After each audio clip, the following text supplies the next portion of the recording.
All right, everyone, welcome. We're going to dive into something that, let's be honest, we're all going to face those really tricky ethical moments, whether it's at work or even in our personal lives. So let's get right into it. I want you to really think about this for a second. Have you ever had that feeling, at work, at school, where you saw something or a decision was made and it just didn't sit right with you, but you didn't say anything? It could have been something small or maybe it was huge. That feeling, that's what we're talking about today. And trust me, you are definitely not alone. So let's talk about that uncomfortable feeling. Think of it like a little alarm bell going off in your gut. Amy Gallo, an expert in this area, calls it that feeling when something is just dodgy. And you know what? That's not you being weak. Not at all. It's your moral compass, your ethical awareness, literally waking up and saying, hey, pay attention to this. It's such a crucial signal. And here's the key takeaway right up front. That feeling is your first step. These situations, they aren't some weird, rare thing. They're a totally normal and honestly a crucial part of the business world. Experts like James Dittert and Barry Gentile really stress this. Just recognizing that feeling is the most important thing you can do. The goal isn't to somehow live a life where you never face these dilemmas. No, the goal is to get really good at handling them when they pop up. Okay, so here's the big question. If we get that gut feeling that something is off, why is it so incredibly hard to say something? Well, it turns out our own brains are masters of storytelling. We create these really convincing arguments for why we should just stay quiet. Let's call them the voices of rationalization. All right, let's look at what holds us back. I mean, the big one is obvious, right? Fear. Fear of getting fired, fear of damaging relationships. That's real. But it's not just fear. Our minds play some really sneaky tricks on us. Take normative myopia. That's a fancy term for when you just accept that this is how we do things here, even if it's sketchy. Or inattentional blindness. That's when you're so laser focused on hitting a target that you literally don't even see the ethical problem right in front of you. And then there's satisficing. That's when we just go for the good enough fix instead of digging deeper to find the right one. You've heard this one a million times. Maybe you've even said it yourself. It's not a big deal. This is probably the #1 rationalization out there. It's how we shrink a problem down until it feels tiny, manageable, something we can just ignore. But really think about it. How often does someone say it's no big deal right before something becomes a big deal? It's a total defense mechanism. Okay, this next one is tricky because it sounds so responsible. I just don't have all the information yet. And on the surface, that makes sense, but it can also be a trap. It's the perfect excuse to do nothing, forever. You can always say you need more data, more context. It's the ultimate way to just kick the can down the road and avoid making a tough call. Ah, yes, the classic not my circus, not my monkeys defense. This is someone else's problem.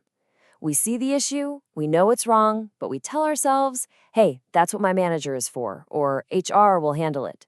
It's a neat little trick where we get to feel like a good person for spotting the problem without having to do any of the hard work of actually fixing it. Now, this one is powerful, and it's super common when you're the new person on the block. I guess this is just how things are done here. You look around, you see everyone else doing it, so you figure it must be okay. You start to adapt to the company culture, right? But what if that culture is built on something a little shaky, ethically speaking? It's really easy to get swept up in that. All right, so we've talked about the gut feeling, and we've unmasked all those sneaky rationalizations that try to keep us quiet. So, now what? What do you actually do? Well, this is where we get practical. Think of this next part as your ethical toolkit, a set of tools that'll help you break down the problem and make a smart, conscious choice. This is your roadmap right here. This 7-step model, which you'll find in your textbook, is just fantastic. When you're in a tough spot, your emotions can go haywire. This model helps you take a deep breath and work through it logically, step by step. It helps you move from a gut reaction to a thoughtful response. And pay attention to that last step. Monitor and learn. This isn't a one-time thing. It's a cycle. You learn, you grow, you get better at this over time. Now, a huge part of this process is asking who does this decision actually affect? We call them stakeholders. And it's so easy to just think about the obvious people, you, your boss, your team, but we have to think bigger. What about indirect stakeholders like your customers or your suppliers? What about society as a whole? And this is so important, especially for us in a sustainable business course. What about the silent stakeholders? The environment, future generations. They don't have a seat at the table, so we have to ask on their behalf. Whose voice is missing here? Okay, another great tool. Think of these 3 frameworks as different pairs of glasses you can put on to look at the same problem. First, you can put on your utilitarian glasses. They help you ask, okay, which option here is going to create the most good for the most people? Then you can swap those out for the duty-based glasses and ask, forget the outcome for a second, what are the fundamental rules or duties I have to follow? And finally, you can try on the virtue ethics glasses. This one's more personal. It asks, what would a good, honorable person do in this situation? What kind of person do I want to be? Okay, you've done the hard work. You've analyzed the problem, you've looked at it through different lenses, and you've decided, I have to say something. But how? How do you actually do that without, causing a huge explosion? This part is all about moving from thinking to doing. It's about turning your analysis into action. This might be the single most important piece of practical advice. How you start the conversation changes everything. If you walk in and say, I think what you're doing is wrong, what happens? Bam! Walls go up. They get defensive. It's a confrontation. But look at the alternative. If you start with a question like, hey, can you help me understand the thinking behind this decision? That's totally different. You're not accusing, you're asking. You're opening a door for a conversation, not starting a fight. Here are a few more pro tips, a lot of them coming from Amy Gallo's excellent work. First, if you can, talk to the person directly. Don't go over their head unless you absolutely have to. Second, practice. Rehearse the conversation with a friend you trust. It helps so much. Third, try to frame it around a shared goal. Instead of, this is wrong, try, I'm concerned about how this might affect our company's reputation. See the difference? And last but not least, and this is critical, keep a record. Document the conversation. That's about protecting yourself. All right, let's pull all these threads together. We've talked about that gut feeling, the rationalizations that trip us up, the frameworks for analyzing a problem, and the practical ways to actually speak up. So let's bring it all home. How are you actually going to use this stuff?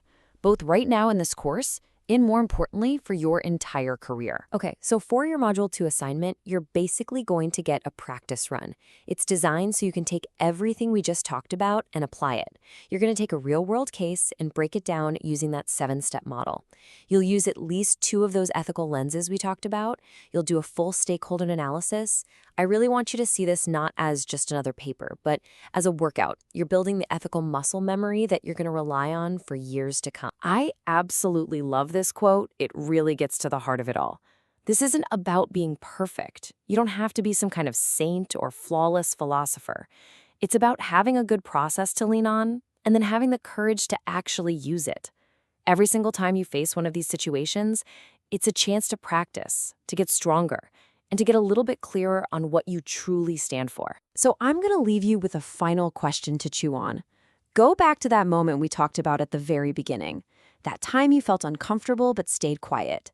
Now that you have this toolkit, the 7 steps, the stakeholder analysis, the idea of asking questions instead of accusing, how might you handle that situation differently today?